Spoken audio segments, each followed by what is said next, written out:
Hey, welcome back to the Disney Plus Everyday Challenge, and today we have Father of the Bride. Yes, it picked Father of the Bride 2 yesterday, but I figured I'll mess with the rules a little bit and do the first one first, since it's cause and effect. Let's say 2 deals with, stuff that happens in the first one, and you get that with a lot of sequels and trilogies and quadrilogies and everything else. Yes, of course. But I figured, you know what?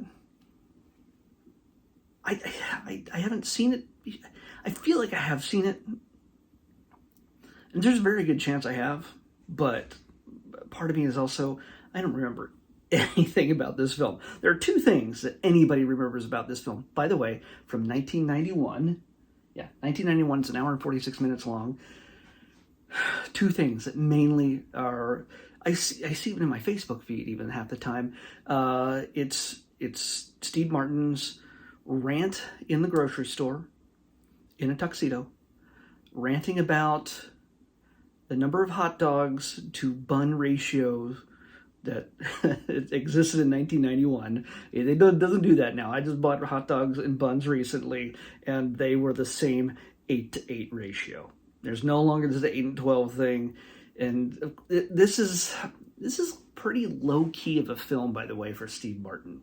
He's usually a bit more of a wild and crazy guy, and he gets a little unhinged. And he does get unhinged to a certain degree in this, and that scene in the grocery store proves it. But this is a lot more low-key. This is a bit meant to be much more of a family film, and kind of a touchstone for fathers of brides or potential brides, future brides. So there's a reason why he's not just this wilder person. And the other thing that people remember about this film, obviously beyond Steve Martin's fantastic portrayal, but as a beleaguered father, it is Martin Short. Yes, Martin Short as the ambiguously European wedding planner who is speaking in an accent all his own. It's somewhere between French and Austrian and a whole number of things in between. I don't even think he knows. But this is part of a long partnership between Steve Martin and Martin Short. Now they're doing Only Murders in the Building on Hulu with Selena Gomez. So yeah, they've been working together even back when they were on Saturday Night Live. So there's a lot of pedigree in this. So anyway, this is like I said, a 1991 film. It's set in Los Angeles in the rich and richer parts of LA. There is no whiter and richer movie that you could probably watch in all of Disney Plus, and that says a lot. This is a guy who lives in an area. He makes sneakers, not through child labor, strangely enough. Makes sneakers for a living, and his daughter comes home, and from living in Rome for 4 months, where she announces she's met a guy, and that guy, of course, becomes an element of suspicion. If this movie was made today, and it probably has been made in the last 5-10 years, or a version of this type of film, it would have been much more, I don't want to say immature. It would have been, the paranoia in this would have been a little bit more extreme. It would have been a little bit more adult themed.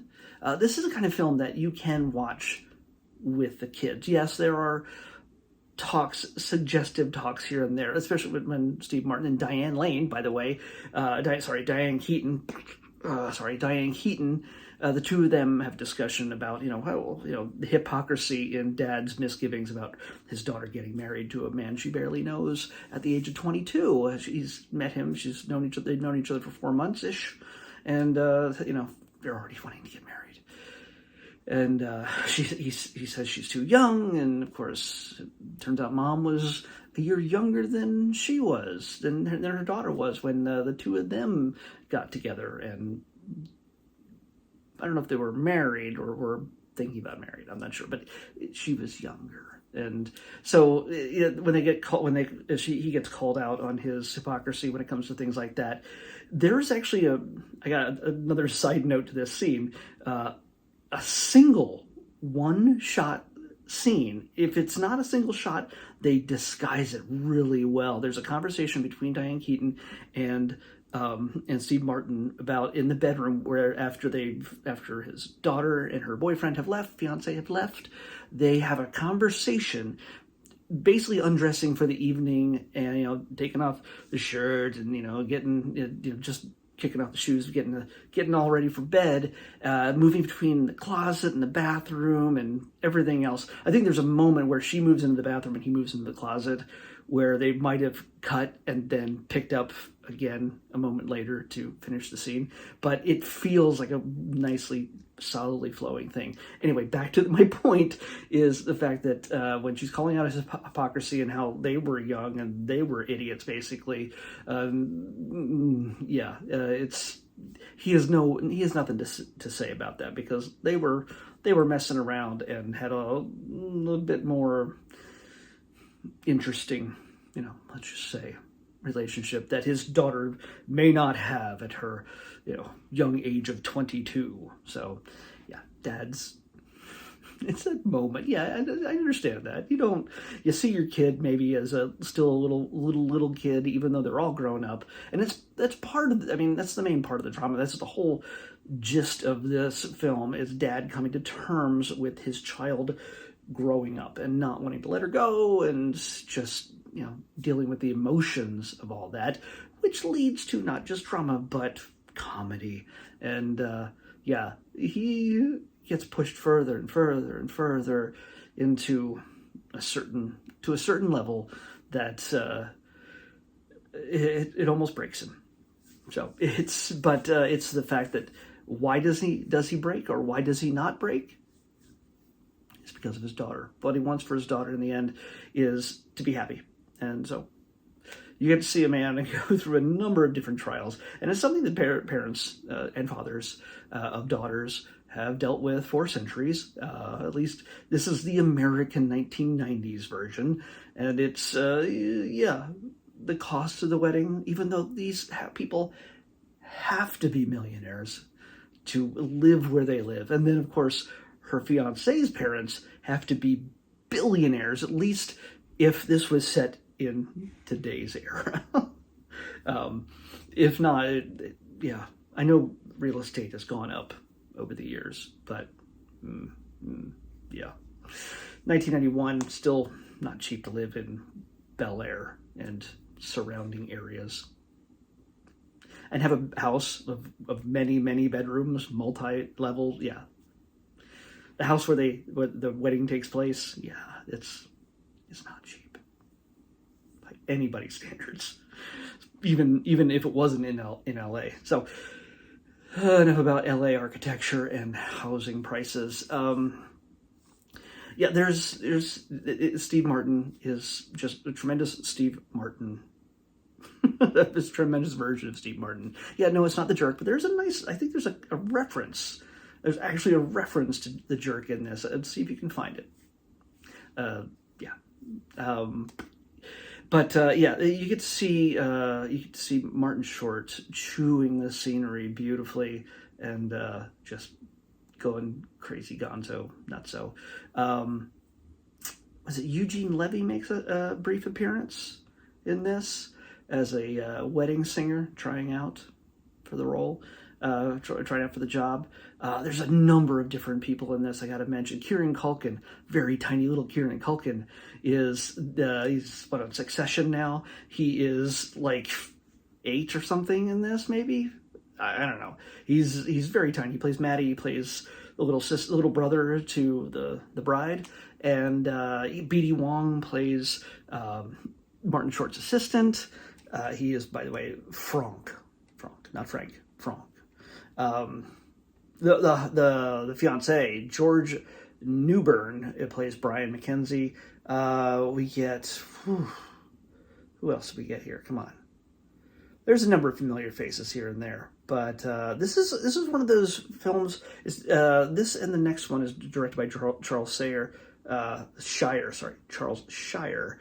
But this is kind of a Nancy Meyers written film. This is a Nancy Meyers kind of thing. She wrote it with Albert Hackett and Francis Goodrich and Charles Shire. But she is kind of responsible. There is she's married to this project apparently, because in 2020, which I do not think is on Disney Plus, it might have been on Netflix. I'm not sure. Nancy Meyer wrote and directed a 25th anniversary reunion, or is it 30? 91? It was like 30-year anniversary meetup online on Zoom of all the characters. They basically had a Zoom call together. So you might have to look that up somewhere. It might be on YouTube. We'll see.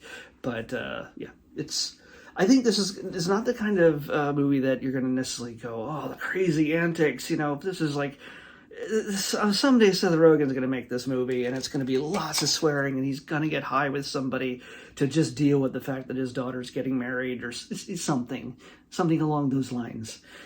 It's going to probably be made. But in this case, no, this is pretty even-keeled for a movie about a man slowly going insane at the cost of having to pay, probably in LA now, the low price of $250 a head, with 500 or so people coming to, that's $140 some thousand. Yeah. It's a lot of money. Even have it in your own home. But yeah, it deals with a lot of the absurdities, but it's all about the emotion of him dealing with letting go of his daughter at a time when he doesn't really want to. So yeah, I think it's worthwhile checking out. It's a kind of a family classic for a reason. And of course, there is a sequel also on Disney Plus right now. I know there's talk that they're going to be taking stuff away from Disney Plus eventually, which just doesn't make a whole lot of sense, since they're also trying to put Hulu together with Disney Plus. So it may happen that some things that are on Disney Plus, when it becomes like a tiered kind of thing with Hulu, whatever they end up calling it, movies like this, since this is a Touchstone Pictures thing and it's not purely Disney, with the Disney Castle logo, everything else, this kind of film might be moved to the Hulu tier. You never know. And they might just make Disney just Disney kind of stuff. Maybe they'll make a Marvel tier. I don't know. Who knows what they're doing? They're talking about it. Anyway, I was going to pick tomorrow's episode, but I'm not, because I've already picked it. Tomorrow is Wednesday, and speaking of Marvel, it is the premiere of Ant-Man and the Wasp: Quantumania, the third Ant-Man film. Whether you liked it or didn't, we're watching it again, and I'll be talking about it tomorrow. Ant-Man and the Wasp from the MCU, Quantumania, on the next Disney Plus Everyday Challenge. I'll see you back here tomorrow with that.